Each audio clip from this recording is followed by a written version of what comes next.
masuk ke langkah-langkahnya, kita perlu mengetahui dan menyiapkan alat serta bahan yang kita butuhkan untuk melakukan konfigurasi akses point TP-Link. Alat dan bahan yang dibutuhkan diantaranya akses point TP-Link dan kabel power, kabel stop kontak, kabel jaringan UTP, HP, dan pulpen untuk mereset akses point. Pertama, siapkan titik akses, lalu colokkan kabel daya, lalu sambungkan ke titik akses dan nyalakan titik akses.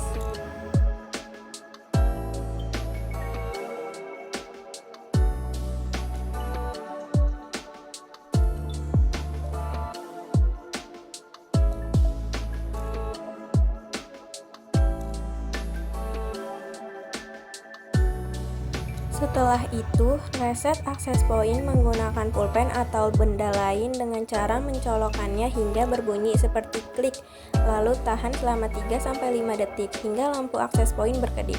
Setelah itu, Anda cek pada WiFi handphone Anda apakah nama jaringan akses point tersebut sudah ada atau belum.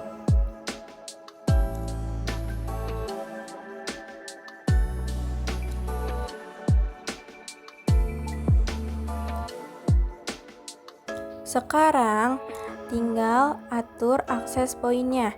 Buka browser, misalnya Firefox. Ketik IP address akses point 192.168.0.254 di address bar. Tekan enter.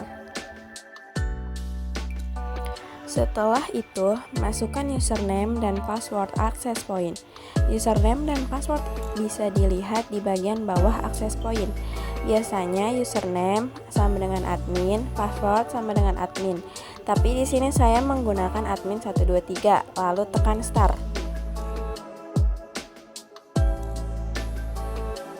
Sekarang kita sudah masuk ke halaman akses point. Di sini kita akan melakukan konfigurasi atau pengaturan semua pengaturan dan fungsi akses point. Kemudian klik next. Selanjutnya kita pilih mode akses point lalu klik next.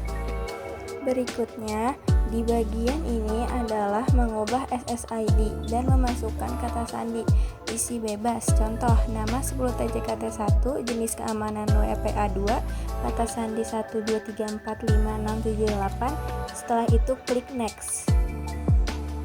Kemudian tidak ada yang diubah di bagian pengaturan jaringan. Lalu selanjutnya, berikutnya akan muncul halaman notifikasi. Setelah memastikan semuanya sudah benar, maka lakukan reboot.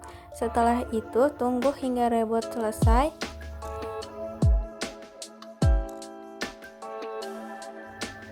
Setelah proses reboot selesai, kita bisa cek di HP atau laptop untuk mengecek WiFi yang sudah kita buat. Jika sudah muncul SSID yang kita buat, berarti sudah berhasil.